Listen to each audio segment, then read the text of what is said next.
بسم اللہ الرحمن الرحیم۔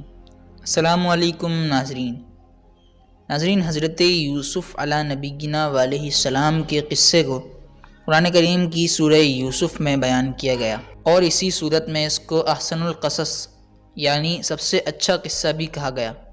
آج کی اس ویڈیو میں ہم آپ کو اس قصے کے بارے میں معلومات فراہم کریں گے، اور ساتھ ساتھ یہ بھی بتائیں گے کہ حضرت یوسف علیہ نبینا علیہ السلام کو دریائے نیل میں کیوں دفن کیا گیا، اور تقریباً 400 سال کے بعد حضرت موسیٰ علیہ السلام نے انہیں ادھر سے کیوں نکال لیا۔ لیکن ویڈیو میں آگے بڑھنے سے پہلے اگر آپ نے ابھی تک چینل سبسکرائب نہ کیا ہو تو ضرور سبسکرائب کر لیجئے اور بیل آئیکن پر بھی ضرور کلک کر دیجئے۔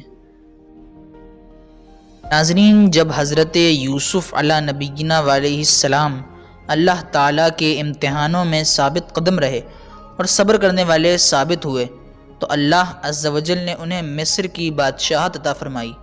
تو جب حضرت یوسف علیہ السلام کے سوتیلے بھائی اپنے والد محترم حضرت یعقوب علیہ السلام کے حکم پر دوبارہ مصر پہنچے اور اپنے بھائی بنیامین کی رہائی کی درخواست کی، تو انہوں نے اس موقع پر انہیں حضرت یعقوب علیہ السلام یعنی ان کے بابا کا پیغام دیا۔ جب یوسف علیہ السلام نے اپنے والد کا خط پڑھا تو زار و قطار رونے لگے، جس کے بعد انہوں نے اپنے بھائیوں کو بتایا کہ وہ یوسف ہیں جسے وہ بچپن میں کنویں میں پھینک آئے تھے۔ یہ سن کر ان کے بھائیوں نے ان سے معافی مانگی تو حضرت یوسف علیہ السلام نے انہیں معاف کر دیا، اور آپ نے اپنے بھائیوں سے کہا کہ اب تم لوگ میرا یہ کرتا لے کر گھر جاؤ اور ابا جان کے چہرے پر اس کو ڈال دو تو ان کی آنکھیں روشن ہو جائیں گی، پھر تم لوگ سب گھر والوں کو ساتھ لے کر مصر چلے آؤ۔ بڑا بھائی یہودا کہنے لگا یہ کرتا میں لے کر جاؤں گا، کیونکہ حضرت یوسف علیہ السلام کا کرتا بکری کے خون میں رنگ کر میں ہی ان کے پاس لے گیا تھا، تو جس طرح میں نے انہیں وہ کرتا دے کر غمگین کیا تھا، آج یہ کرتا لے جا کر ان کو خوش کر دوں گا۔ چنانچہ یہودا یہ کرتا لے کر گھر پہنچا اور اپنے والد کے چہرے پر ڈال دیا تو ان کی آنکھوں میں بینائی آ گئی۔ پھر حضرت یعقوب علیہ السلام نے تہجد کے وقت کے بعد اپنے سب بیٹوں کے لیے دعا فرمائی اور یہ دعا مقبول ہو گئی۔ چنانچہ آپ پر یہ وحی اتری کہ آپ کے صاحبزادوں کی خطائیں بخش دی گئی ہیں۔ پھر مصر کو روانگی کا سامان ہونے لگا تو حضرت یعقوب علیہ السلام نے اپنے گھر والوں کو جمع کیا، تو وہ کل 72 یا 73 آدمی تھے جن کو ساتھ لے کر آپ مصر روانہ ہو گئے۔ جب حضرت یعقوب علیہ السلام اپنے اہل و عیال کے ساتھ مصر کے قریب پہنچے تو حضرت یوسف علیہ السلام نے 4000 لشکر اور بہت سے مصری سواروں کو ساتھ لے کر آپ کا استقبال کیا۔ جب ان لشکروں اور سواروں پر آپ کی نظر پڑی تو آپ نے دریافت فرمایا کیا یہ فرعون مصر کا لشکر ہے؟ تو یہودا نے عرض کیا کہ جی نہیں، یہ آپ کے فرزند حضرت یوسف علیہ السلام ہیں جو اپنے لشکروں اور سواروں کے ساتھ آپ کے استقبال کے لیے آئے ہوئے ہیں۔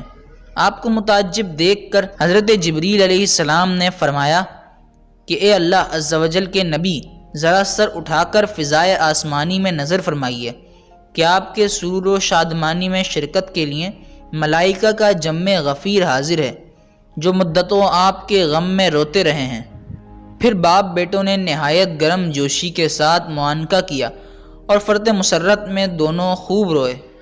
پھر ایک استقبالیہ خیمے میں تشریف لے گئے جو خوب مزین اور آراستہ کیا گیا تھا۔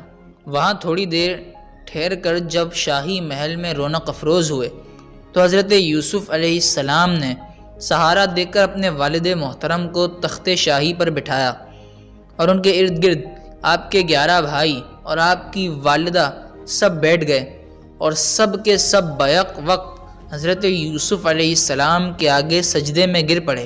ناظرین، یہاں یہ بات واضح رہے کہ حضرت یوسف علیہ السلام کی شریعت میں انسانوں کو سجدہ تعظیمی کرنا جائز تھا۔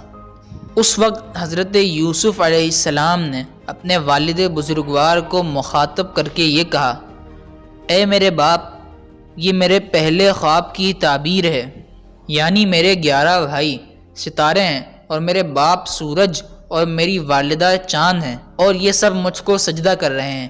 یہی آپ کا خواب تھا جو بچپن میں دیکھا تھا کہ 11 ستارے اور سورج و چاند مجھے سجدہ کر رہے ہیں۔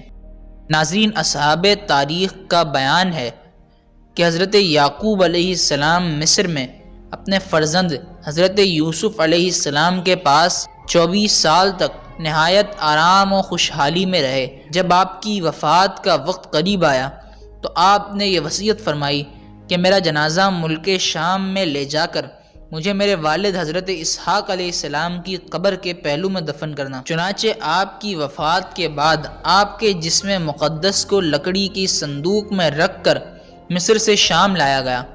ٹھیک اسی وقت آپ کے بھائی حضرت غیث کی وفات ہوئی اور آپ دونوں بھائیوں کی ولادت بھی ایک ساتھ ہوئی تھی اور ان دونوں کو ایک ہی قبر میں دفن کیا گیا۔ حضرت یوسف علیہ السلام اپنے والد اور چچا کو دفن فرما کر پھر مصر تشریف لائے اور اپنے والد ماجد کے بعد 23 سال تک مصر پر حکومت فرمائی۔ اس کے بعد آپ کی بھی وفات ہو گئی۔ ناظرین، آپ کی وفات کے بعد آپ کے مقام دفن میں سخت اختلاف پیدا ہو گیا۔ ہر محلے والے حصول برکت کے لیے اپنے ہی محلے میں دفن پر اصرار کرنے لگے۔ آخر اس بات پر سب کا اتفاق ہو گیا کہ آپ کو دریائے نیل کے بیچوں بیچ دفن کیا جائے تاکہ دریا کا پانی آپ کی قبر منور کو چھوتا ہوا گزرے اور تمام مصر والے اس سے فیضیاب ہوں۔ چنانچہ آپ کو سنگ مرمر کے صندوق میں رکھ کر دریائے نیل کے بیچ میں دفن کیا گیا، یہاں تک کہ 400 برس کے بعد حضرت موسیٰ علیہ السلام نے اللہ عز و جل کے حکم پر آپ کے تابوت شریف کو دریا سے نکال کر آپ کے آباء و اجداد کی قبروں کے پاس یعنی ملک شام میں دفن فرمایا۔